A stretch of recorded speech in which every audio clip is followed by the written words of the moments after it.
हाँ, आज आप लोगों के समक्ष सीता चरितम के विषय में कुछ बातें करनी है।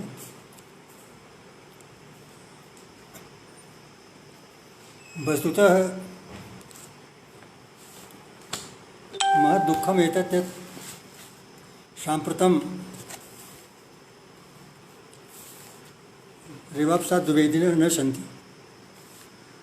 तेषां कर्तृत्वं तु यथा उक्तं नास्ति येषां जरण नास्ति येषां यशकाय जरामरणजं भयम् अतः अमरत्वं प्राप्ताः ते रेवाप्सा द्विवेदिनः महाभागाः। तैः सह मम परिचयः गत शताब्द्यां 70 वर्षे कालिदास समारोहे उज्जैन्यां संजातं। तदनन्तरं तत्रैव सीताचरितं श्रावयन् आसन् विदुषः सर्वान्। तर्हि तान् दृष्ट्वा अहं प्रभावितः अभवम्। पुनश्च शनैः शनैः अस्माकं सम्बन्धः प्रगाढतां जातः। पुनश्च शोधकार्ये मया विचारितं यत् सीताचरितादि महाकाव्यानुसृत्य एव शोधकार्यं कर्तव्यमिति। तर्हि तेषां सीताचरितम् एकं महाकाव्यं वर्तते। वस्तुतः तत्र नायकः सीता अस्ति। अस्माकं परीक्षकाः आसन् वेङ्कटाचलं महाभागाः, तेन उक्तं यत् सीता नायकः अस्ति। हम कहा यथा इंदिरा गांधी प्रधानमंत्री अस्ति तथैव सीता नायकः अस्ति। यतोहि एतेन एकवंश वा कुलजा भोऽपि वा अथवा सद्वंशक्षत्रियो वापि धीरोदात्त गुणान्वितः एतादृश्यः परिभाषाः काव्यशास्त्रैः कृताः वर्तन्ते। तर्हि एषा समस्या आसीत् यत् कथं महाकाव्यत्वं स्यात् तथा च नायिका कथं नायकरूपेण प्रस्तुता स्यात्। अतः एव मया विचारितं सत्यव्रतशास्त्रेण इन्दिराचरितम् अस्ति,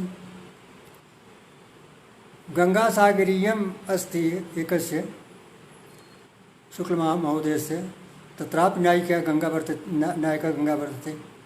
पुनश्च झांसीश्वरी चरितं सोचपन्थस्य वर्तते, तत्रापि महारानी नायिका वर्तते। एवं अनेकानि महाकाव्यानि वर्तन्ते। तर्हि मया जो प्राक्तनी परिभाषा आसीत् महाकाव्यस्य तत्र सम्यक् विचार्य मया एकेनैव पद्येन महाकाव्यस्य परिभाषा कृता। सर्गैर्वृत्तैश्च बद्धं सहृदय हृदयालादिशब्दार्थरम्यं संवादैश्चोच्चशिल्पैः सततस्मयं ग्रन्थमुक्तं समृद्धं पात्रं स्यादस्य मुख्यं परमगुणयुतं लोकविख्यातवृत्तं भव्यं लोकस्वभावं महतां तन्महाकाव्यमास्ते। सर्गैर्वृत्तैश्च बद्धम् इति सामान्यं लक्षणं वर्तते, किन्तु सर्गसङ्ख्यायाः बन्धनमत्र नास्ति। पञ्चसर्गस्यापि महाकाव्यं भवितुमर्हति। यतोहि इन्दिराचरितस्य तृतीयः सर्गः 10 पद्यात्मकः वर्तते। तथा च किरातार्जुनीयस्य प्रथमः सर्गः 46 पद्यात्मकं वर्तते, किन्तु दैशिदीचरितस्य शताधिकानि पद्यानि वर्तन्ते। अतएव आकारेण महान् स्यात् प्रबन्धः इति अस्माकं धारणा निर्मिता। तर्हि सर्गैर्वृत्तैश्च बद्धं सर्गबद्धो वृत्तपदे श्लेषः वर्तते। यतोहि वृत्तं छन्दः अवृत्तं वृत्तान्तः सर्गैश्च वृत्तं सहृदय हृदयालात् शब्दात् रम्यम् इति सामान्यं लक्षणं वर्तते। यतोहि लोकोत्तर हृदयालाद् एव काव्येषु प्राप्यते, अतः एतत् सामान्यलक्षणं सर्वविध काव्येषु वर्तते। पुनश्च सर्गैर्वृत्तैश्च बद्धं सहृदयालात् शब्दार्थरम्यं संवादैश्चोत्शिल्पैः। संवादस्य उल्लेखः भामहादिभिः न कृतः, किन्तु रामचन्द्र शुक्लेन स्वकीये ग्रन्थे संवादस्य महत्त्वम् आरेखितं। यतोहि संवादेन एवं भवति यत् पात्रस्य व्यक्तित्वं स्पष्टरूपेण सहृदय अनुभवति। यतोहि यथा उच्यते गीतायां भगवता कृष्णेन उक्तं न तु व्यासेन, एवं कोऽपि न वदति। रामचरितमानसे रामेण उक्तं। एतेन प्रतीयते यत् कदाचित् संवादानां योजना भवति तर्हि कवेः व्यक्तित्वं न दृश्यते, अपि तु पात्राणामेव चारित्र्यं प्रकटितं भवति। अतः संवादेषु शिल्पैः सततं स्मयम्। उच्चशिल्पैः शिल्पं तु महत् भवेत् इति अनिवार्यं वर्तते। सततं स्मयं रसमयता तत्र सत्यं स्यात्। यतोहि विश्वनाथेन यत् लक्षणं कृतं शृङ्गारवीर शान्तानाम् एकोङ्गेरि शिष्यते, तर्हि शृङ्गारवीर शान्तानाम् एकोङ्गेरि इत्यत्र चेत् एषः नियमः स्वीकृतः स्यात्, तर्हि वाल्मीकिरामायणस्य अङ्गीरसः करुणः वर्तते, रामचरितमानसस्य अङ्गीरसः भक्तिः वर्तते। तर्हि एषा राजाज्ञा न वर्तते, यतोहि साम्प्रतं राष्ट्रभक्तिरसः काव्येषु प्राप्यते, सीताचरिते वर्तते। अतएव सततस्मयम् इत्येव पर्याप्तं। यतोहि भामहेन उक्तं रसैश्शकलैः पृथक् सर्वेषां रसानां समावेशः स्यात्, किन्तु आनन्दवर्धनेन उक्तं प्रसिद्धेऽपि प्रबन्धानां नानारसनिबन्धने एको रसोऽङ्गीकर्तव्यस्तेषाम् उत्कर्षनिष्ठता। वस्तुतः प्रसिद्धेऽपि प्रबन्धानां नानारसनिबन्धने अनेके रसाः वर्तन्ते, किन्तु एको रसः अङ्गी स्यात् इत्यावश्यकम्। आनन्दवर्धन आचार्यः वर्तते, अयं तु व्याख्याकारः वर्तते। अतः आचार्यस्य अवधारणा एवं वर्तते यत् एकः अङ्गीरसः स्यात्, यथा वाल्मीकिरामायणस्य रामचरितमानसस्य भक्तिरसः वर्तते, तस्य तु करुणरसः वर्तते, स्वयमेव आनन्दवर्धनेन सूचितः। अतएव सततस्मयं लोकविख्यातवृत्तं लोकविख्यातं स्यात्। यतोहि नेहरूमाश्रित्य गान्धीमाश्रित्य अपि काव्यानि लिखितानि वर्तन्ते, झांसीश्वरीमाश्रित्य महाकाव्यानि लिखितानि वर्तन्ते। अतः केवल देवः स्यात्, क्षत्रियः स्यात्। एकलव्यमाश्रित्य रामकुमार वर्मणा एकं महाकाव्यं लिखितं, तत्तु तथा कथितं कथा कस्य सूत्रवर्गे वर्तते। एवं पात्रं स्यात् अस्य मुख्यं परम गुणयुतं। या लोके मान्यता वर्तते तथा परमगुणयुतं पात्रं स्यात् इति आवश्यकं वर्तते। वृत्तं लोकविख्यातं स्यात् तस्य। अत्रापि स्त्री स्यात्, पात्रं स्यात् अस्य मुख्यम्। अत्र नपुंसकलिङ्गस्य प्रयोगः वर्तते, अतएव स्त्री वा पुरुषः कोऽपि नायकः भवितुमर्हति। पुनश्च भव्यं लोकस्वभावं महतां तन्महाकाव्यमास्ते। तत् भव्यं स्यात्, सुन्दरं स्यात्। लोकस्वभावे औचित्यं वर्तते, यथा लिखितं भवभूतिना काव्यहेतु कृते महत्वपूर्णमिदं पद्यं। शास्त्रे प्रतिष्ठा सहजस्य बोधः प्रागल्भमभ्यस्तगुणा च वाणी कालानुरोधः प्रतिभानवत्वम् एते गुणा कामदुघा क्रियासु।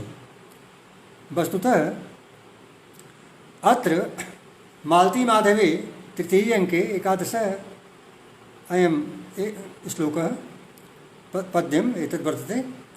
तत्र कालानुरोधः अत्र लिखितं वर्तते। हिंदी भाषायां युगोधित कथ्यते, अतः कालानुरोधेन रचनाः क्रियन्ते इति आवश्यकं वर्तते।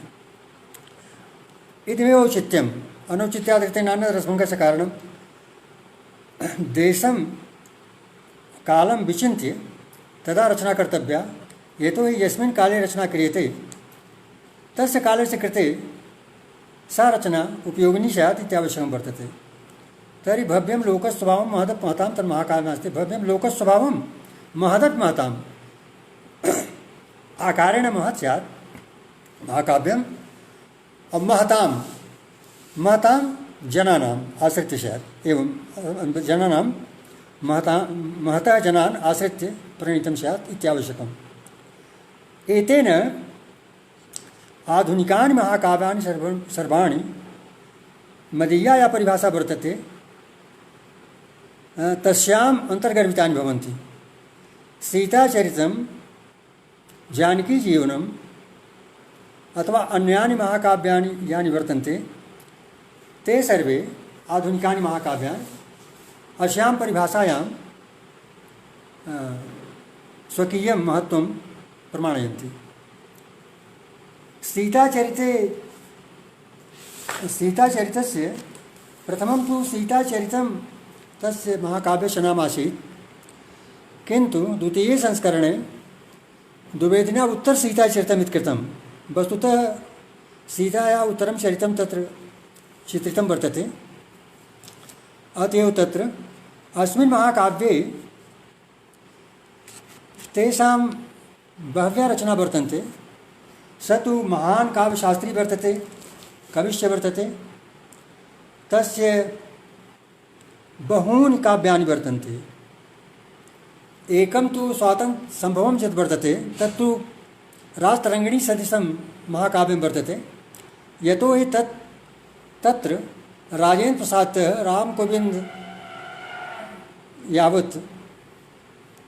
रामकोविन्दं यावत् समग्रस्य राष्ट्रस्य वर्णनम् इति ऐतिह्यस्य स्वतन्त्रोत्तर राष्ट्रस्य ऐतिह्यं तत्र चित्रीकृतं वर्तते।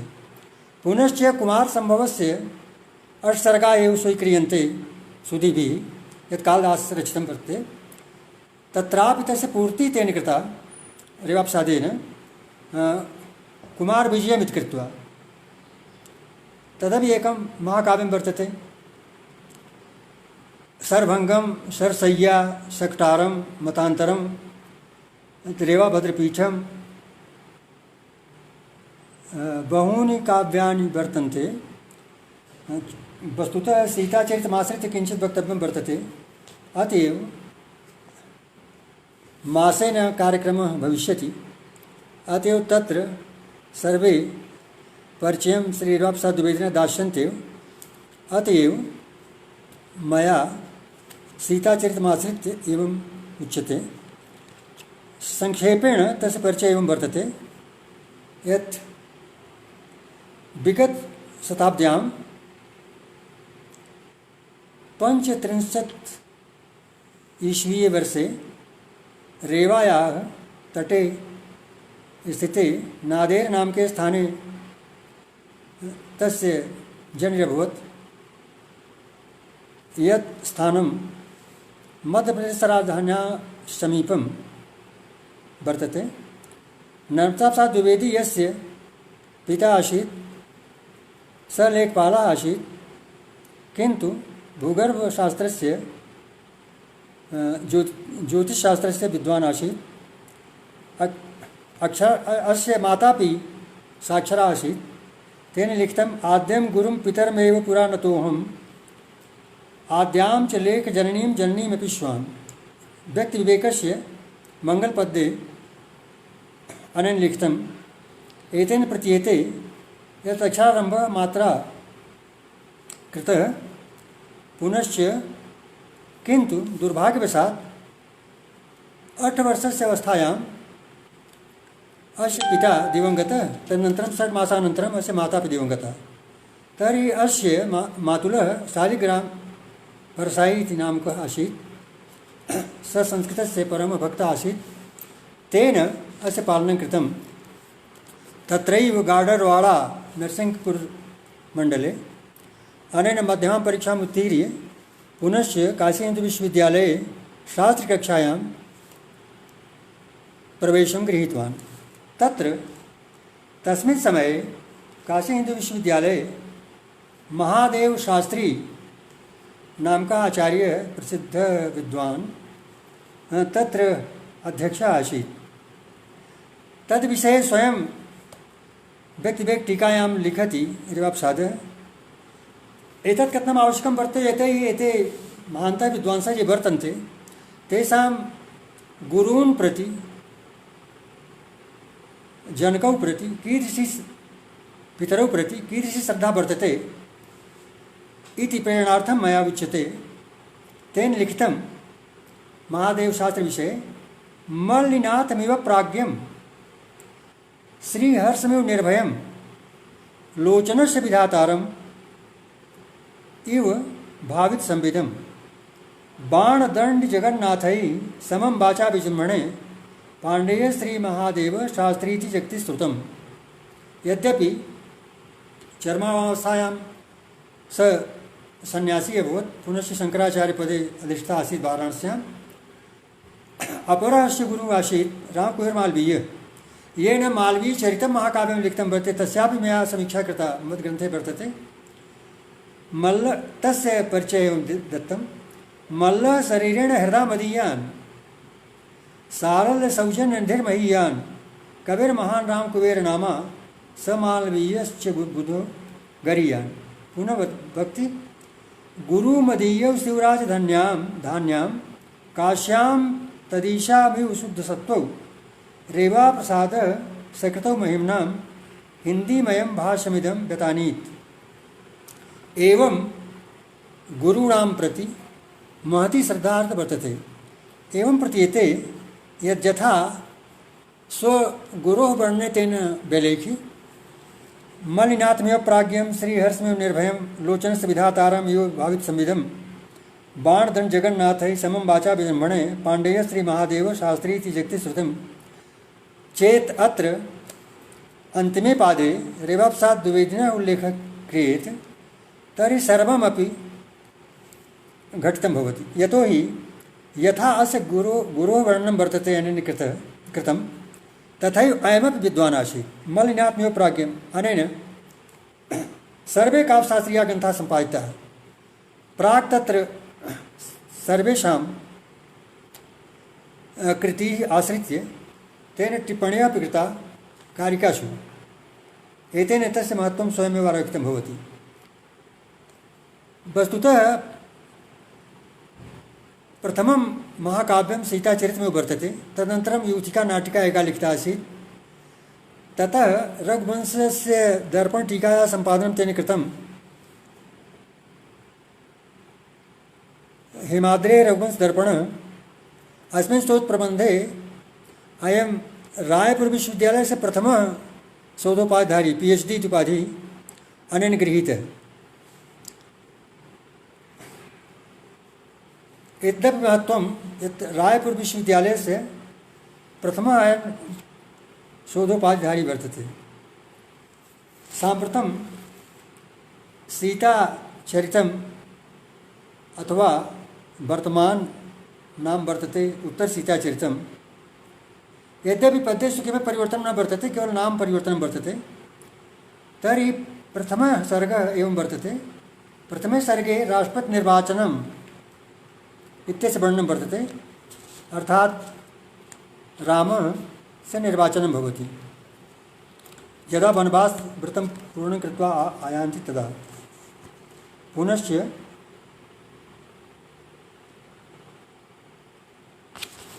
द्वितीयः सर्गः वर्तते जानकी कौलीनं। रामस्य प्रशासनस्य वर्णनं वर्तते।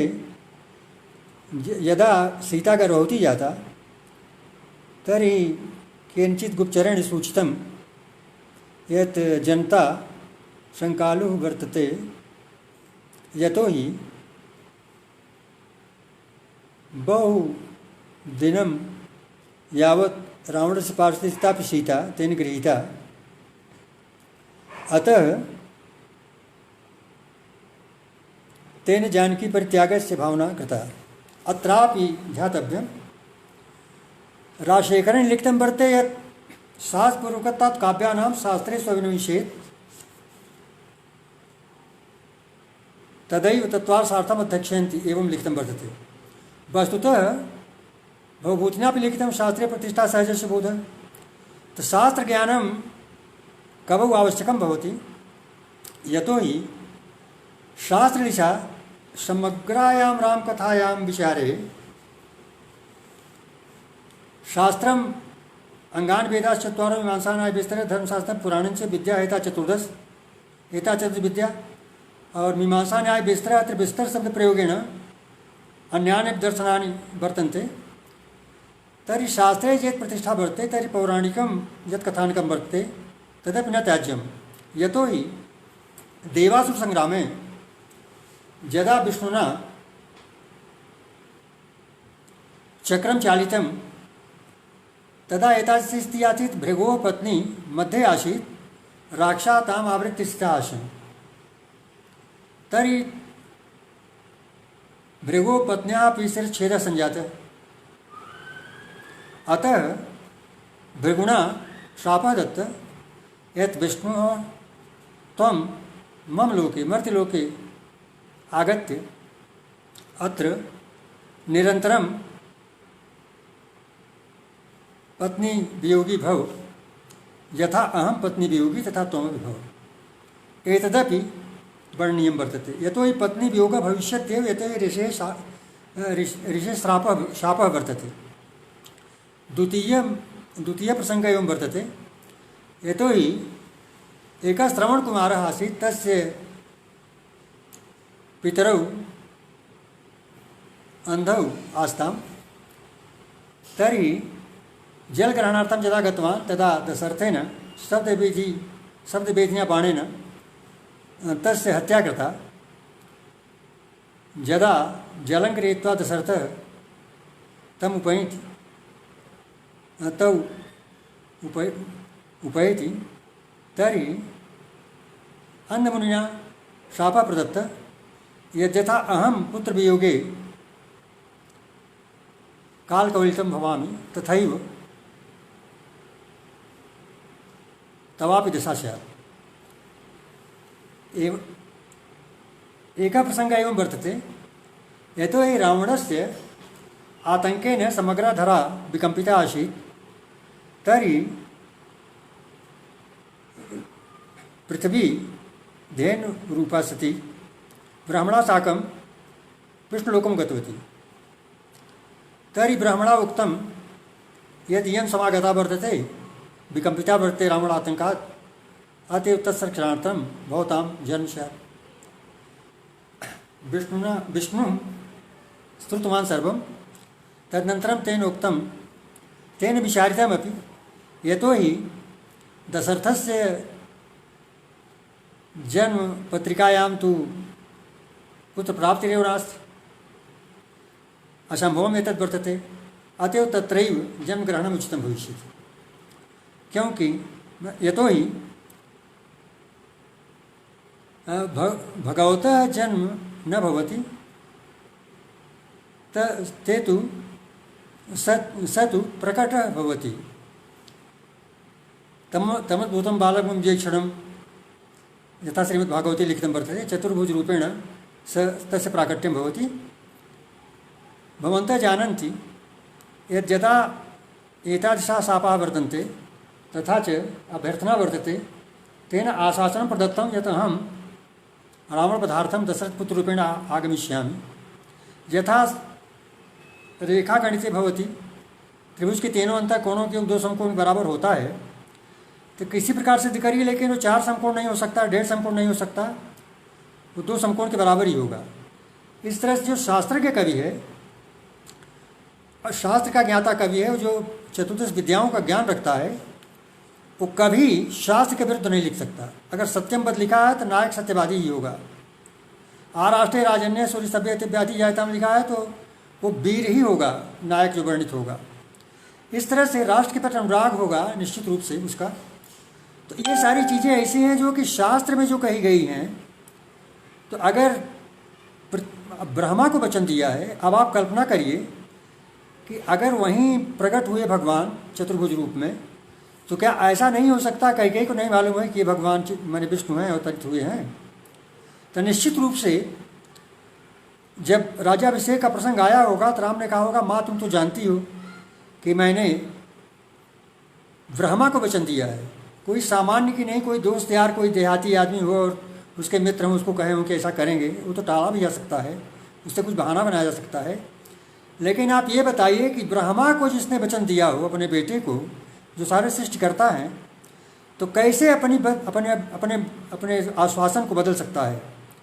तो ऐसी स्थिति में तुम जानती हो कि मैंने रावण के वध की कल्पना की है। सारे आतंकवादी पूरे देश में फैले हुए हैं और पूरी धरती आक्रांत है आतंकवादी राक्षसों से, तो उसका वध मुझे करना है। इसलिए आप ऐसा करो, पिताजी से जब जो राजगद्दी मिलने वाली है इसको कह दो कि जो तुमको 2 वर मिले हुए हैं उनमें कह दो कि एक में राम को वनवास हो जाए, दूसरे में भरत को राजगद्दी मिल जाए। कहे बेटा ऐसे में तुम्हारे पिताजी मर जाएंगे क्योंकि तुमको बहुत ज़्यादा चाहते हैं। तब उनने कहा कि भाई मेरे एक भक्त ने जो विष्णु नमः कह के हमेशा हमारा याद स्मरण करता था, उसने शाप दिया है, उनको तो संतान लिखी ही नहीं है, वो तो चेर से सब बच्चे हम लोग हुए हैं या और लोग, और मैं स्वयं प्रकट हुआ हूँ। तो ऐसी स्थिति में मतलब उनको तो पुत्र के वियोग में मरना ही है, क्योंकि तब हमारे ऊपर विश्वास कौन करेगा? इसलिए ये भी निश्चित है। अब आप ये कल्पना करिए कि अगर राम कथा के लेखकों से भी निवेदन है मेरा कि राम कथा पर आप लिखना चाहते हैं और सीता का परित्याग न हो, कैसे संभव हो सकता है? सीता का वियोग राम को दिखाना ही पड़ेगा, इस तरह से गति चिंतनीय। और आपको यह भी दिखाना पड़ेगा कि पुत्र के वियोग में दशरथ मरेंगे, क्योंकि उनको एक भक्त ने श्राप दिया है। देखिए, भारतीय आध्यात्मिक और धार्मिक निष्ठा और विश्वास जो है उसको अद्भुत दिखाना भी कवियों का लक्ष्य है। कई ऐसे काव्य हैं जिसमें कि ऐसा हुआ है कि सीता का परित्याग ऐसा नहीं हुआ कि वन भेज दिया गया हो। आप ये बताइए, एक तो पहले रघुवंश पर ध्यान दीजिए कि जो रघुवंश महाकाव्य है, चूँकि राम कथा उसमें भी है जो कि दिलीप से प्रारंभ होती है, उसमें कुछ ऐसी स्थिति आती है कि वो खुद जो 16 गुण बताते हैं, त्यागाय समर्थार्था नाम सत्याम इस भाषा में से भी जिसमें नाम प्रजाय गिरे मेरी नाम, वास्तव में कालिदास का रघुवंश वाल्मीकि रामायण का भूमिका और उपसंहार है। ऐसा लगता है कि कालिदास को लगा होगा कि आखिर राम इतने प्रतापी हैं, राम पर वाल्मीकि ने इतना बड़ा महाकाव्य लिखा और सर्वश्रेष्ठ रचना हमारे देश की है या हमारे विश्व की है, तो आखिर वो उसका परिवार कैसा था और बाद में हुआ क्या उसका? ये स्वाभाविक रूप से जिज्ञासा होती है। अब आपको जो पूरे ही रघुवंश पढ़े हैं, पूरा रघुवंश पढ़े हैं, तो उनको लगता होगा कि अग्नि जो अंत में जो है आता है वो तो राज्य क्षमा से मर जाता है 19वें सर्ग में। लेकिन शुरुआत में जो बात आती है वो पूरा धर्मशास्त्र है। और ये जान लीजिए कि न्याय के चित्रण में सबसे अच्छा नायक का लक्षण वाल्मीकि ने लिखा है। और पूछते किससे हैं? अभी आजकल बहुत गाइड होते हैं और रिसर्च स्कॉलर होते हैं, कवियों के ही मार्गदर्शक हुआ करते थे। आप सोचिए कि ऋषि सप्तम वाल्मीकि जो त्रिकालदर्शी थे, उनको भी गाइड की ज़रूरत पड़ी। और आप वाल्मीकि रामायण का पहला श्लोक पढ़ लीजिए तो आप रिसर्च कराते हैं तो गाइड होने लायक हैं कि नहीं, पहले इसको देखिए। तप स्वाध्याय निरतम, उनने किससे पूछा? तप स्वाध्याय निरतम, केवल तपस्वी नहीं, रात दिन पढ़ने वाला। और उसमें केवल पढ़ने वाला नहीं, रत नहीं, निरत, लगा हुआ नहीं, निष्कृष्ट रूप से रत, ये विशेषण है विद्वान का। और तपस्वी वाल्मीकि का विषय वाग विदाम वरम, ये नहीं कि ही गोज और सा गच्छति होता है। वाग विदाम वरम, जब आप अवश्य कहें कि मैं अवश्य आऊँगा, तो आपको दिखना चाहिए कह रहे हैं कि मैं जीवित रहूँगा, जरूर रहूँगा। क्योंकि बस माने नियंत्रण होता है और वश माने नियंत्रण योग्य होता है, अवश्य माने जो आपके बस में है ही नहीं। तो आपको जब इस तरह शब्द का अर्थ का ज्ञान होगा तब आप वाग विदाम्बर होंगे। ये तो बहुत दिमाग में आ गया, पहले तो मैंने उदाहरण दे दिया, बहुत सामान्य उदाहरण है। लेकिन वाग विदाम्बर जो होगा वो शब्दों को पकड़ता है। बहुत सारे शब्द हैं, जैसे कि अर्थ की बात आती है कि मैंने अनुवाद कर दीजिए। अभी राजकुमार जी से पहले बात हो रही थी, वास्तव में काव्य शास्त्र में विचार किया करता हूँ, और राधा वल्लभ त्रिपाठी ने कहा था तो मैंने उनके काव्यालंकार कारिका की समीक्षा लिखी थी। वहाँ एक सेमिनार भी हुआ था और पत्रिका में सागरिका में छपा भी है। तो उस समय उन्होंने अर्थ को काव्य दिया था, अलंकृता संवित्ति कविता सर्वमंगला। तो हमने कहा कि उन्होंने कहा कि अर्थ काव्य है इसलिए कि शब्द बदल जाता है अनुवाद में, लेकिन अर्थ नहीं बदलता। तो मैंने वहाँ तर्क दिया कि नहीं, अनुवाद में जब शब्द बदल जाएगा तो अर्थ ही बदल जाएगा। तो हमने कहा कि देखिए ऐसा है कि अगर पत्नी का अनुवाद आप भार्या कर देंगे तो प्रेणाति पत्नी की जगह भरतुम जो क्या भार्या हो जाएगा। अगर जाया कर देंगे जनेतित जाया, फिर बच्चा पैदा करने वाली हो जाएगा। तो अनुवाद में तो अर्थ बदल जाता है। असल में जिस भाषा का काव्य है उसी भाषा में उसकी ठीक अनुभूति होगी, क्योंकि उसका अनुवाद कर देने पर तो फिर वो अर्थ निकल जाएगा। और फिर कनक कनकते सौगुनी मादकता जिकाए वाले में कनक का तो गोल्ड और धतूरा हो जाएगा, तो अनुवाद में अर्थ तो बदल जाएगा, क्योंकि ये अनुप्रास नहीं रहेगा। राधा वल्लभ त्रिपाठी और रेवत प्रसाद द्विवेदी अलंकार को काव्य की आत्मा मानते हैं।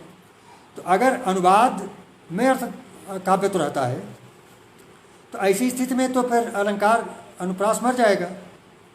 यद्यपि इस समय उनकी श्रद्धांजलि के रूप में ये कार्यक्रम हो रहा है और मैंने उसको स्वीकार कर लिया, अपने मत को बदल दिया, क्योंकि उन्होंने अपने कुछ दिन पहले मेरे समीक्षा के बाद वाला संस्करण जो है उसमें उन्होंने कर दिया अलंकृता संवित्ति शब्द ब्रह्म विभाविता। तो उन्होंने शब्द ब्रह्म विभाविता करके पाठ को बदल दिया। अब मेरा समाधान हो गया। तो मैं बहुत मैंने अनंत प्रणामांजलियों के साथ उनको धन्यवाद देता हूँ, बधाई देता हूँ कि उन्होंने इस पर ध्यान दिया और प्रथम कारिका को चेंज किया, क्योंकि उनको भी लगा कि वास्तव में अनुवाद में वह मज़ा नहीं रहता, वो तो कोई खा के थूक दे उसको उठाना टाइप होता है। इसलिए मूल रूप में जिस भाषा को जो जानता है उसे मज़ा आता है। खैर चलिए, ये तो अवान्तर प्रसंग था, इसको बताना आज मैंने चूँकि प्रसंग चल रहा था तो मैंने बता दिया, ऐसा कुछ नहीं है। और ऐसा है कि उनका मेरा व्यक्तिगत भी बहुत अच्छा संबंध था। एक बार मैंने 15 दिन उनके यहाँ मैंने रह के अध्ययन किया है।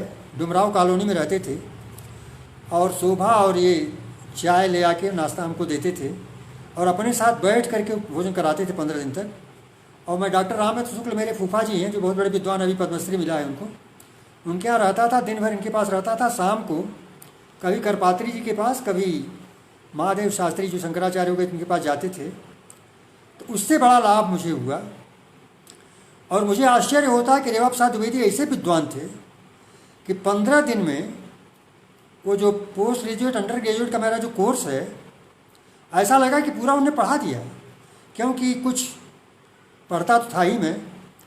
और मैंने उस समय तो कोई ऐसी नकल की व्यवस्था थी नहीं कि परीक्षा पास कर ले आदमी, बड़ी कड़ाई हुआ करती, गर्दन नहीं घुमा सकते थे। तो शास्त्रों को पढ़ा तो था ही, का प्रकाश ध्वन्यालोक वक्रोग जेवी, लेकिन उनकी टिप्पणियाँ जो 15 दिन में मुझे मिली, उसके कारण क्या हुआ कि मुझे शास्त्र की पूरी समझ आ गई। और इतनी समझ आ गई कि जो लिखे उस पर ही मैंने विचार करना शुरू किया।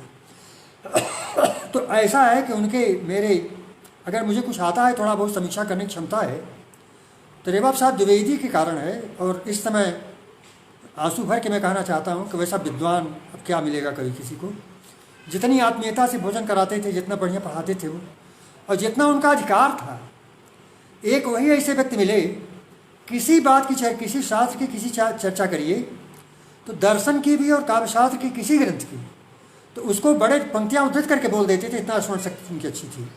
खैर, ये इसको आप श्रद्धांजलि के रूप में ग्रहण करें। और चूँकि उनसे मैं बहुत गहराई से जुड़ा हुआ था, उनके पत्र भी हैं। जब मैंने एक उसके बाद आया तो उन्होंने कहा सागरिका के लिए कोई पत्र भेज दो, मैंने शोध पत्र भेज दो। तो मैंने बड़ा आडंबरपूर्ण भाषा में लिख के भेजा। तब उन्होंने पत्र लिखा, शोध प्रबंधे क्रियते न भाषा कदापि विज्ञ जटिला तथापि विशेषणैर्यत् प्रतिपाद्यते तत् वाक्य पृथक कृत्य समर्पणीयम। उनका तात्पर्य ये था कि देखिए, शोध पत्र में विद्वत्ता मत दिखाइए भाषा की। कोई जब कादम्बरी जैसा कोई गद्य काव्य लिखे तो लिखिए, लेकिन शोध पत्र और शोध संबंधी व्याख्यान इतनी सरल भाषा में होना चाहिए कि बहुत सामान्य विद्यार्थी बीए का वो भी समझ जाए, इतनी सरल भाषा होनी चाहिए। तो मैंने प्रतिज्ञा कर ली और मैंने वाल्मीकि रामायण महाकाव्य लिखा। तो ऐसा लिखा कि उसमें मैंने पता नहीं, जैसे प्रतिज्ञा कर ली कि कड़ी मैंने संस्कृत को कठिन करना नहीं है। तो उसका परिणाम ये हुआ कि कोई सामान्य, जैसे कि मैंने उसमें लिखा, अगर उदाहरण आपको दूँ, जैसे वाल्मीकि को जब समझाने लगते हैं, वाल्मीकि समझाने लगते हैं राम को, जब सीता का पाताल प्रवेश हो जाता है तो कहते हैं कि जो गलती हुई क्षमा करें और आप बताइए। तो कहा राम चिंता मत करो, तरिद्वय्यम भवसागरेस्मिन् एकाच पत्नी अपरा सृष्टि। भवसागर पार करने के लिए दो नावें हैं, एक पत्नी है और दूसरी सृष्टि। सृष्टि माने शासन, राष्ट्रपति प्रधानमंत्री मंत्री होना। तो पतिश्च राष्ट्राधिपति एक, जो पति भी है और मंत्री भी है और राष्ट्रपति भी है या प्रधानमंत्री भी है, तरिद्वयम रोडमतो न सकता, इसलिए दो नाव पर पैर नहीं रख सकता। तरिद्वयम ये ही गता समझता, जो दो नावों पर पैर रखा, स्वयं निमग्नाश्च तरि निमग्ने, स्वयं डूब गए और नाव भी डूब गई। अतः प्रियस्तुम ही राष्ट्रम न तत्दोषः किल विद्यमान। अतः पहले ही पत्नी का परित्याग तुमने किया था और अब भी पत्नी चली गई। और फिर ऐसा था कि उस धरती की पुत्री थी और जो संस्था आपका अपॉइंटमेंट करती है वही टर्मिनेट करती है, ये जान लीजिए। तो पृथ्वी से जब उत्पन्न हुई हैं तो क्या उनकी चिता जलाई जाएगी? पृथ्वी में ही समाएंगे ना वो।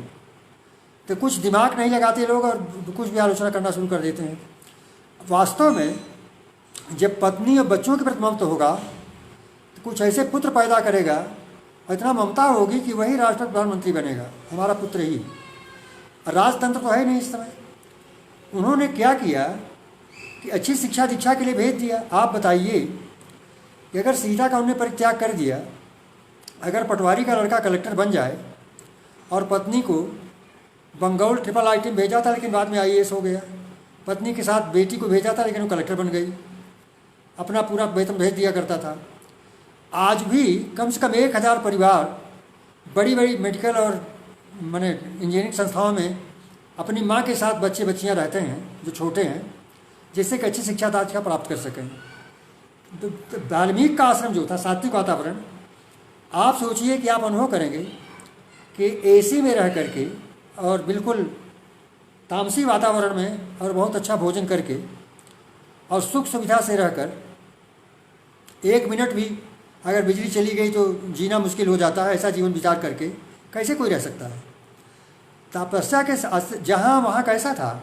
वहाँ तो वातावरण ऐसा था कि कहीं यज्ञ हो रहा है तो कहीं पर धर्मशास्त्र पढ़ाया जा रहा है, तो कहीं मल्ल युद्ध दिखाया जा रहा है, तो कहीं शस्त्र चलाना, कहीं अस्त्र चलाना, कहीं धर्मशास्त्र प्रवचन, कहीं आयुर्वेद का ज्ञान।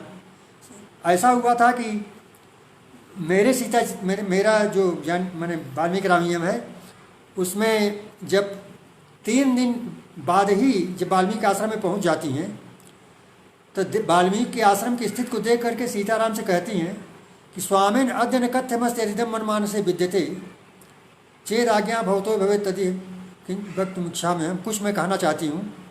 गारहस्ते पुनरागते 3 दिन कम 14 वर्ष बाद अगर फिर मैं जब गृहस्थ हो जाऊंगी, गारहस्ते पुनरागते में भी शायद प्रसूति स्थिति, अगर मेरी भी प्रसूति स्थिति बने में गर्भवती हो जाऊं, तस्मिन काल समागते ही भवता अत्रैव संप्रेषिता।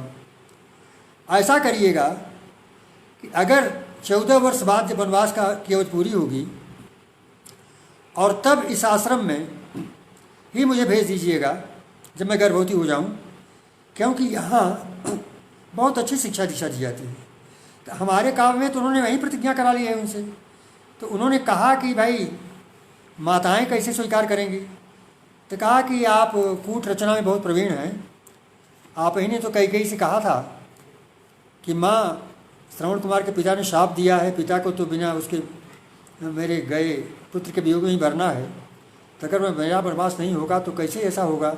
मैं बेडरूम में सोऊंगा तो ब्रह्मा को वचन दिया है, रावण का वध कैसे होगा और आतंकवाद देश कैसे समाप्त होगा? ऐसा होता है कि कुछ मूल जड़ तो रह जाती है और आतंकवाद समाप्त हो जाता है, तो जड़ मूल से समाप्त करने का काम करना पड़ता है।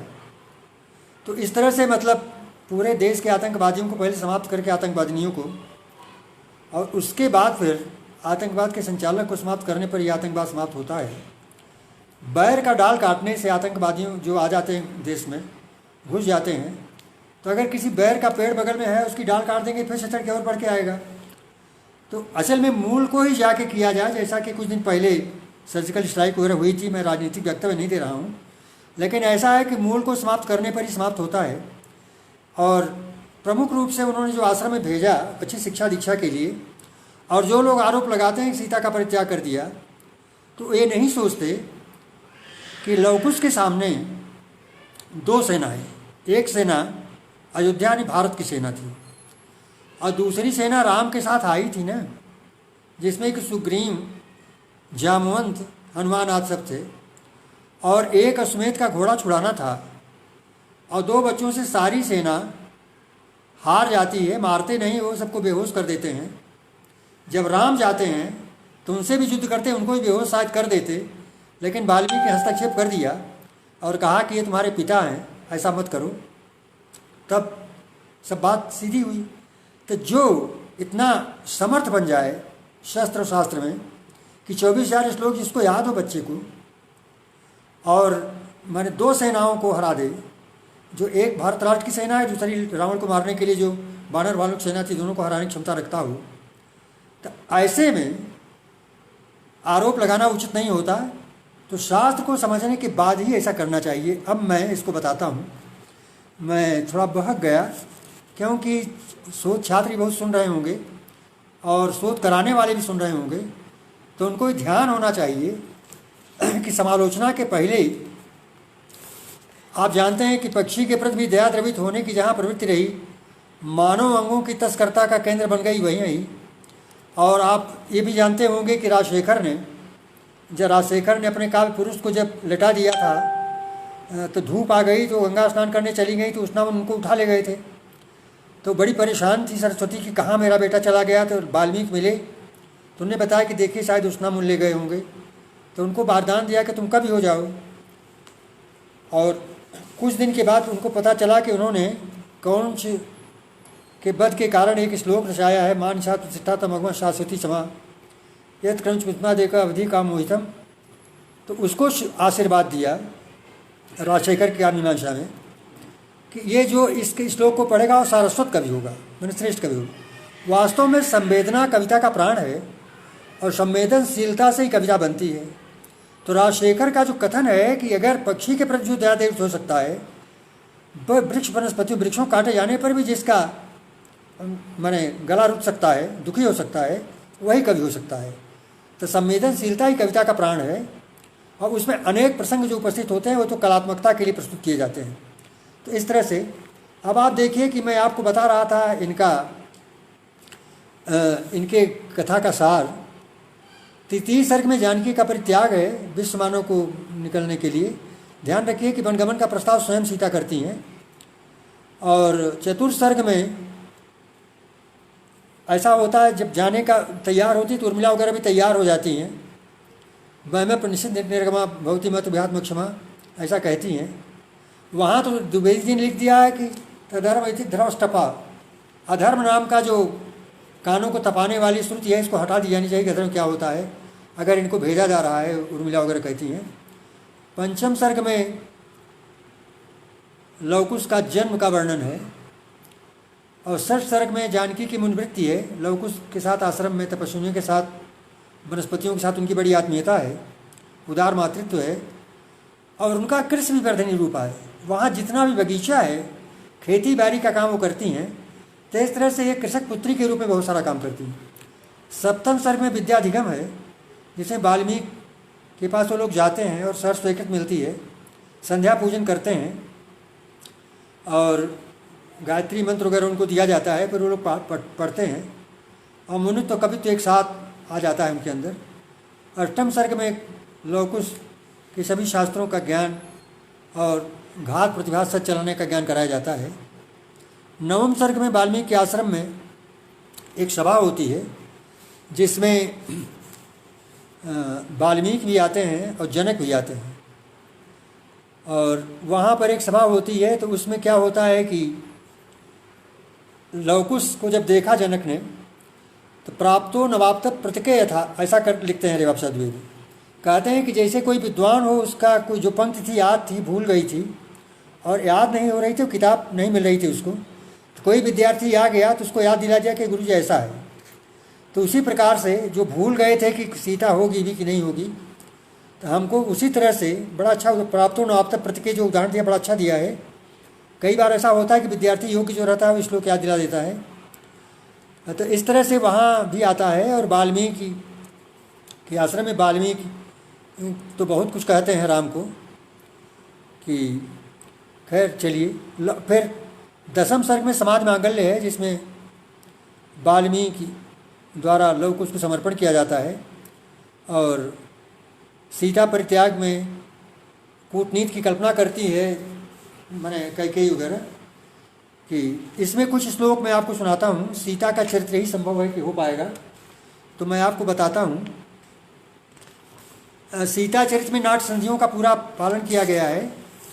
सीता चरित्र में ये सीता का चरित्र चित्रण के बारे में थोड़ा बहुत बता देता हूँ।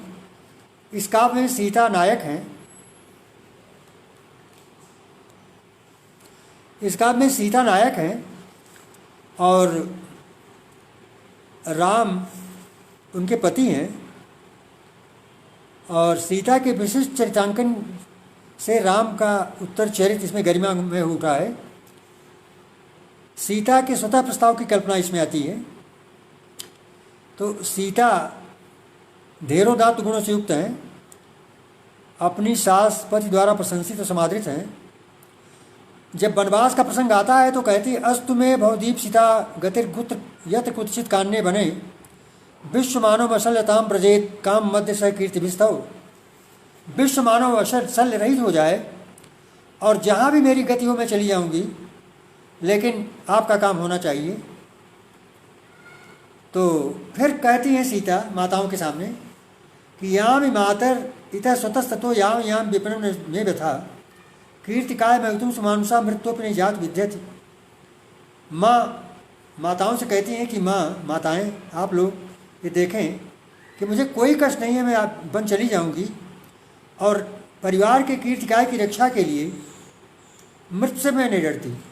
ध्यान दीजिए कि असल में एक व्यावहारिक पक्ष ये है कि सीता का परित्याग करने का कारण क्या है। मूल कारण तो है लौकुश की उत्तम शिक्षा दीक्षा, संतान की अच्छे संस्कार में वातावरण उत्पन्न होना और उनको पढ़ाना लिखाना। और दूसरी बात ये भी है कि सीता जो है मैंने सीता स्वयं भी प्रस्ताव रख रही हैं, तो उसके साथ ये भी आता है कि जैसे कि राम अगर सीता का परित्याग न करते तो राम को तो मालूम है कि सीता सती है, वो तो कहीं भी रहेगी सती रहेगी। और तुलसीदास ने तो उनको मायक सीता बना दिया है, तो नकली सीता है, रावण को छला राम ने।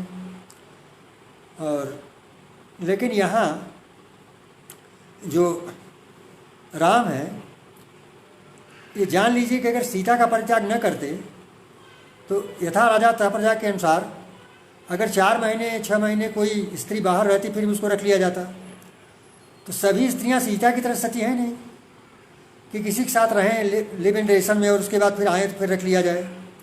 तो ऐसी स्थिति में आवश्यक था कि उसका परित्याग किया जाए, ये जनता में प्रचार के लिए। देखिए 2 प्रकार की स्थितियां होती हैं, ध्यान रखिए कि शास्त्र तो ये कहता है, शास्त्र और लोक में ऐसा होता है कि जैसे मैंने कोई मेरी कारिकाएँ लिखी हैं कालिदास की टोटल समीक्षा में, जैसे नवजाता परित्यक्ता कन्या क्षेत्रीय बने मिले, रक्षा संयम भवेन माता भरत से कुशस्य वा।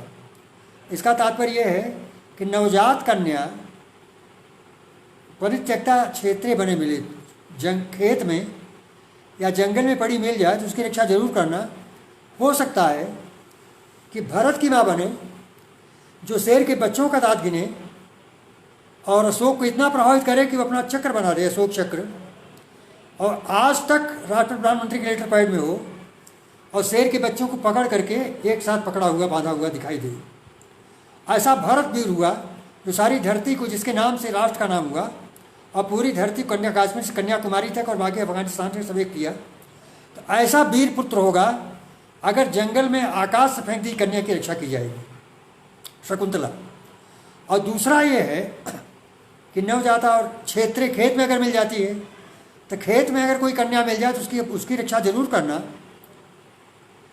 क्योंकि हो सकता है कि उसके बेटे लवकुश हों, कुश और लव हों, जो भारत की सेना और रावण को मारने के लिए बनाई गई दोनों सेना बानों को दोनों को वे हरा दें, और जिनको कि शास्त्र का पूरा ज्ञान हो और काव्य का श्लोक याद नहीं रहता आदमी को, पढ़ाने वाले जो पढ़ाते वो भी 24,000 श्लोक जिनको याद हो, ऐसे प्रतापी पुत्र होंगे। अब दूसरा प्रसंग आता है कि कैकेयी ने क्यों विरोध किया। तो लोक के लिए यह है कि एक एव प्रिया मान्या, इसके लिए मेरी कारिका है, एक एव प्रिया मान्या अन्या मृत पुरस्कृति पतिर्भवत कैकेय्या सीतैसी वादसानन। एक ही पत्नी अच्छी होती है। हमारे यहाँ गांव में कहावत है, गई बड़ी ढोल बजाए सिद्ध। भाग में जो पत्नी लिखी थी वह गई, जो पति लिखा था आ गया, तो क्यों लड़ाई करते हो? उसको बदलना उचित नहीं है, क्योंकि 100 पत्नी करोगी, 100 बार शादी करोगे तो भी तुमको पत्नी सुख नहीं मिलेगा, और 100 पति करोगी तब भी तुमको पति सुख नहीं मिलेगा, नहीं मिलेगा। तो ऐसी स्थिति में कुछ भगवान पर विश्वास करो कि जो मिल गई उसमें एडजस्ट करके चलो। तो ऐसा होता है कि एक एव प्रिया मान्या अन्या मृत पुरस्कृति, एक ही प्रिया अच्छी होती है, दूसरा मित्र का पुरस्कार देती है। पतिर्भवत कैकेय्या, और राम के बाप दशरथ हो वो भी मर जाएंगे, और सीतैसी वादसानन, और मंदोदरी खोते हुए सीता को चाहने वाला रावण ही मर जाएगा, सर्वनाश हो जाएगा। ये लोक के लिए मेरी कारिका है, ध्यान रखिए। आपको तो मैंने पहले शास्त्र की बात बता दी कि मतलब शास्त्र में ऐसा कहा गया है कि भृगु ने शाप दिया है, उनको पत्नी का वियोग सहना पड़ेगा, और इस तरह से सब घटनाएं घटेंगी, शुरू में बोल चुका हूँ भूमिका में। तो इस तरह से लोक के लिए भी दिया जाता है कि एक ही पत्नी ठीक होती है, ज़्यादा नहीं। ये कैकेयी का सामान्य उदाहरण है लोक के लिए, एक से ही प्यार होना चाहिए, एक ही पत्नी होनी चाहिए। ये सारी बातें इसमें प्रतिध्वनित होती हैं। तो राम ने सीता ने राम के सामने कहा कि कहीं भी मैं या मैं माता इतस्त तो या विपन, मैं माँ स्वयं चली जाऊँगी और मुझे कोई परवाह नहीं है। विश्व मानव असल ताम्रजेत, सारा विश्व जो है शल्य रहित हो जाए और पूरे विश्व की सुरक्षा हो, यह आवश्यक है। फिर आगे बहुत सारी चीज़ें हैं इसमें। वो कृष्ण का रूप भी उनका बढ़िया आता है। कृष्ण शिशोदरण सीता कलम भुआ स्वकर्ण मृतमतिशा कठिन कर्कृताम स्वभूमि सेवाम कृषक जनस्य मत्य शेत। इतना ज़्यादा निराई का काम करती थी, गुणाई का काम करती थी सीता जंगल में, कि एक बड़ा किसान भी इतना नहीं कर सकता। स्वयं अकृत कटम पटम घटम सा स्वयं मिश्रण लघु पुत्तलकांश साध्वी दिनकर कुल वर्धनम ततस्तव शिशु वयस स्वकृत कृतिव्रतान शिक्षक। अपने हाथ से चटाई बनाती थी, उस पर लेटती थी, कपड़ा भी अपने से बुनती थी पहनने के लिए, और घट वगैरह भी अपने बना के पकाती थी पानी पीने के लिए। तो इस तरह से सीता का एक बड़ा विचित्र रूप उन्होंने दिया है। फिर उसमें अपने पति पर स्नेह में से कल्पना करके उन्हें नहीं छोड़ पाता। कहती हैं सा मातृभूमि रक्षा विधाय बाले विशेषम विसर्ज पुत्रम पुत्र तथौ नैविशाक मोक्तुम ताम मातरम तच्च तंग तीर्थम। जब लवकुश को प्रदान कर देती हैं वो मतलब सीता मैंने चली जाती हैं और वाल्मीकि को प्रदान करते हैं, तब भी मातृभूमि की का तिलक लगा करके उन जाती हैं पाताल के लोग को। इसमें भी उनका ऐसे कुछ होता है कि वे माने पाताल में समा जाती हैं, और ये कहती भी हैं कि अगर मेरे मन में राम को छोड़कर अगर किसी नर की कल्पना न रही हो तो माँ तुम आ जाओ और माने हम धरती में समा जाएं। मुझे लगता है कि समय पूरा होने वाला है। इसमें बहुत सारी बातें हैं जो कि मेरी किताब है महाकाव्यों का आलोचनात्मक अध्ययन, वहाँ से न्यू भारतीय बुक कारपोरेशन छपी है। उसमें 53 महाकाव्यों की समीक्षा है। ये शोध प्रबंध 1970 से 73 के बीच में लिखा गया है, अपनी पीएचडी का शोध प्रबंध है। जो 600 पेजों का था लेकिन 450 पेज में छपा है। वहाँ से लेके आप सभी महाकाव्यों के बारे में इसको देख सकते हैं। और राम भी बहुत अच्छा कहते हैं, मनोबचा कर्मस्यार संस्कृतिम सदैव शुद्धाम भजते मनस्विनी न कंपते धर्मणि मृत्युतोपिया जनो ये मैनाम पिहा जुगुप्सते। राम को बड़ी ग्लानि होती है जब सीता पर आरोप लगता है। मनोवचा कर्मसु यार संस्कृतिम सदैव शुद्धाम भजते मनस्विनी। सामान्य कथन में वास्तव में मन वाणी मनसा वाचा कर्मणा आर संस्कृति का आदर करना चाहिए। वही कह रहे हैं कि मनोवचा कर्मसु यार संस्कृतिम सदैव शुद्धाम भजते मनस्विनी न कंपते कर्मण मृत्युतोपिया। मैंने इस कार्य में मृत्यु से भी नहीं डरती। जनो ये मैना पिहा जुगुप्सते। ऐसे कोई भी मैंने छोड़ दिया और निंदा किया। ममयु किंतुत्र परिचितात्मन तृतीय देशा जनता स्थिता। उन्होंने ये राम ये कहते हैं बड़ी ग्लानि उनको होती है जब वो चर उनके ऊपर आरोप लगाता है। तो ममयु किंतुत्र परिचितात्मन तृतीय देशा जनता स्थिता। मेरी ही त्रुटि है कि मैं राष्ट्रपति हूँ और मेरी जनता इतनी शिक्षित है कि उसको इतना समझा नहीं पाया। और पितु सदोष शिशुरत विषम विषय की बातों बढ़ते रुझा। अगर छोटा लड़का जो अनजान है उसको बच्चे को पिता ने पकड़ा नहीं, अगर विष उसने खा लिया और अगर डॉक्टर के पास मरीज के पहुंच जाने पर भी रोग बढ़ रहा है तो वही दोषी होता है। इस प्रकार से मैं स्वयं दोषी हूँ कि मेरी जनता इतनी शिक्षित है कि वो गंभीरता को समझती नहीं और सीता के ऊपर ये आरोप लगा रही है। तो उनकी भी बहुत मैंने राम का भी चरित्र बड़ा वैसा है। मैंने बहुत सारे उनके भी श्लोक हैं। संद्रपतिश्च पतिश्च सताम चिते रूपचिताम रतिमीक्ष शुभग्रहे जनपदेषु पदेषु च नागरे स्वनुत अनुत ज्वलिताम ताम पिच्चिताम। इस तरह से मतलब पूरी जनता को सुख का वर्णन किया है उनने।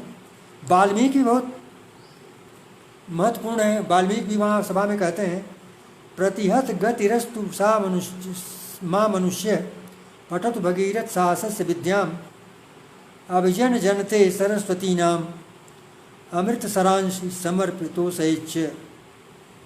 वो बड़े सफल कुलपति हैं, सर्वज्ञ के प्राध्यापक हैं। सीता द्वारा अध्यापनार समर्पित कुशलों को उनकी रीच के अनुसार शिक्षा देना चाहते हैं। राम की प्रजा के शिक्षित होने का उन्हें क्षोभ है। तो इस तरह से शास्त्र परिशीलन के बाद विरक्त व्यक्ति की भर्त्सना करते हैं वो। रामायण जैसे पावन महाकाव्य के रचयिता भी वो हैं और इतने योग्य संतान माने इतने शस्त्र शास्त्र में शिक्षा देने वाले हैं जो कि इस तरह से इनका भी बड़ा महत्वपूर्ण है। वशिष्ठ राम के कुलगुरु हैं, वो भी बहुत महत्वपूर्ण है। मौने पि लीलाम कवितुर वशिष्ठो नासी तदानीम नहीं संविधान परार्थ पातोदिति मंगला नाम किंवा परोक्षम कर पुंगवा नाम। उनके लिए तो कुछ परोक्ष नहीं था, मौन थे, भेज दिए। बाद में जानकी जीवन में ऐसा हुआ है कि सीता का परित्याग नहीं होता। राजेंद्र मिश्र का महाकाव्य है, उसमें जब चर आरोप लगाता है तो उसको कुछ लोग पकड़ के ले आते हैं, बस सभा लग होती है और वहाँ वो काफ़ी उसको कहते सुनते हैं कि तुमने कैसे आरोप लगाया। तो मान लेता है वो कि नहीं मैं अपना आरोप वापस लेता हूँ। तो वशिष्ठ कहते हैं कि सीता बन नहीं जाएगी। अब समस्या ये आती है अभिराज मिश्र के सामने कि सीता को वाल्मीकि आश्रम में कैसे भेजें। तब एक दिन वाल्मीकि जो हैं वहाँ दशरथ के यहाँ माने राम के यहाँ आ जाते हैं अयोध्या में और बच्चों को देख कहते हैं बड़े अच्छे लड़के इनको हमको दे दीजिए, मैं पढ़ाने के लिए ले जाऊँगा, जैसे विश्वामित्र ने मांगा था एक रिक्शा के लिए। तो ले जाते हैं वहाँ और फिर सीता रोने लगते हैं कि मैं बच्चों के साथ चलूँगी, इसलिए सीता वाल्मीकि आश्रम में जाती है। तो उनकी व्यवस्था थी। रेवा प्रसाद द्विवेदी जी का जो महाकाव्य है उसमें ऐसा है कि जब सीता ने स्वतः प्रस्ताव रख दिया था, शोभा यात्रा होती है और शोभा यात्रा में उनको विदा किया जाता है और लक्ष्मण साथ रथ में बैठ के जाती हैं। तो वहाँ क्या होता है कि गंगा जी किनारे छोड़ के लौट आते हैं। लेकिन हरियोध के वैदेही वनवास में ऐसा हुआ है कि उनका संस्मरण इस प्रकार से है कि कोई मुसलमान कलेक्टर था, उसने कहा कि राम ने सीता का परित्याग कर दिया था, तुमको बड़ा गहरी वेदना हुई और घर में आकर प्रतिज्ञा कर लिए कि मैं एक काव्य लिखूंगा राम पर जिसमें कि सीता का परित्याग नहीं होगा। तो उन्होंने ऐसा लिखा था कि सीता स्वतः वनगमन का प्रस्ताव रखती हूँ, जाती हैं, तो शोभा यात्रा के साथ उनको भेजा जाता है और वहाँ तो लिखते हैं कि महारानी जो कुटिया पसंद करें उनको वहाँ रखा जाए। तो वास्तव में जो सीता को सीता चरितम में गंगा जी किनारे छोड़ दिया गया, फिर वही बात आती है कि कभी कुसुमा हरनाया जाता है, कालिदास वाला जो है निषाद विड्डांत दर्शोत श्लोकत्म महापद्य श्लोक, जो कि मैंने निषाद के द्वारा मारे गए कौंच से जो शोक विगलित हो सकता है, उस सीता की रुदन सुनकर क्यों नहीं विगलित होगा। ऐसा वर्णन यहाँ भी आता है कि सीता के पास वो आते हैं, गंगा जी के किनारे ले जाते हैं। लेकिन वहाँ क्या होता है कि जब सीता ने स्वतः वनगमन का प्रस्ताव रखा था तो उनको लक्ष्मण को वाल्मीकि आश्रम तक छोड़ आना था कि यहाँ हम भाभी को रखने आए हैं, पिता मैंने आज्ञा है भाई साहब की। तो इसमें क्या हुआ है कि वही थोड़ा सा जो सीता का रोने का प्रसंग आता है, उसकी जगह ये समाधान हो सकता था। जब सीता ने स्वतः वनगमन का प्रस्ताव रख दिया था तो द्विवेदी जी को वहाँ छोड़ देना था। यद्यपि जो कुछ मुझे आता है उन्हीं कारण आता है, मैं उनका शिष्य हूँ। और जानते हैं कि आप जब कोई हमारा लेख पढ़ेंगे तो उसमें पहले आता है मंगलाचरण, भरतादि समारंभाम, पहले कहना था लेकिन बाद में कह देता हूँ, भरतादि समारंभाम आचार्यानंद मध्यमाम रेवा प्रसाद पर्यंताम वंदे गुरु परंपराम। अब चूँकि अभिराज राजेंद्र मिश्र की भी चर्चा हुई, बहुत बड़े आदमी हैं, बहुत बड़े कवि हैं, विद्वान हैं। एक ये भी श्लोक मेरा है, श्री वाल्मीकि समारंभाम कालिदासादि मध्यमाम अविराजादि पर्यंताम वंदे काव्य परंपराम। और उसमें चूँकि रामनाथ शुक्ल भी मेरे गुरु हैं, मेरे फूफा भी लगते हैं और गुरु भी हैं। छुट्टियों में उनके साथ बहुत समय बिताया है, तो व्याकरण और दर्शन ने ठीक कराया मेरा, तो उनके प्रति भी कृतज्ञता अंत में व्यक्त करता हूँ। अब कृतज्ञता आप लोगों के पास क्या व्यक्त करूँगा, गुरुओं के प्रति व्यक्त करूँ। अगर कुछ आपको काम की चीज़ कहा होगा तो उसमें भी लिखा, पाणिन्यादि समारंभाम श्री भरतृहरि मध्यमाम राम यत्नादि पर्यंताम वंदे वाग्विद परंपराम या वंदे गुरु परंपराम। इस तरह से मेरे ये सब गुरु हैं। और मेरा सौभाग्य है कि चूँकि वो रिश्तेदार थे, उनके कारण मेरा रेवा प्रसाद द्विवेदी से परिचय हुआ और उनसे काफ़ी हमको लाभ उठाने का मौका मिला। और आज बहुत भरे मन से थोड़ा अपना दोष जो समीक्षा का है उसको नहीं छिपा पाया, और थोड़ा कमेंट किया मैंने कि गंगा किनारे न छोड़कर वाल्मीकि आश्रम पहुंचाना था लक्ष्मण के द्वारा, और उसके लिए जहाँ भी वो क्षमा करें मुझे। और थोड़ा सा कहना आवश्यक था इसलिए कि उसमें कथा का संविधानक जो है, और राजेंद्र मिश्र भी बड़े आदरणीय मेरे हैं, और भी कई काव्य लिखे गए हैं जिसमें कि मेरी ये किताब हर बार मीडिया, उसमें सभी राम कथा से आश्रित काव्यों का है।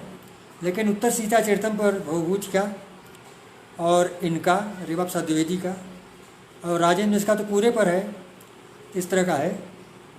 मैं समझता हूँ कि 5 बज गए हैं शायद, और समय पूरा हो गया, और आप लोगों ने मुझे रेवा प्रसाद द्विवेदी की सीता चरितम पर कहने का अवसर दिया और ध्यान से मेरी बातों को सुना।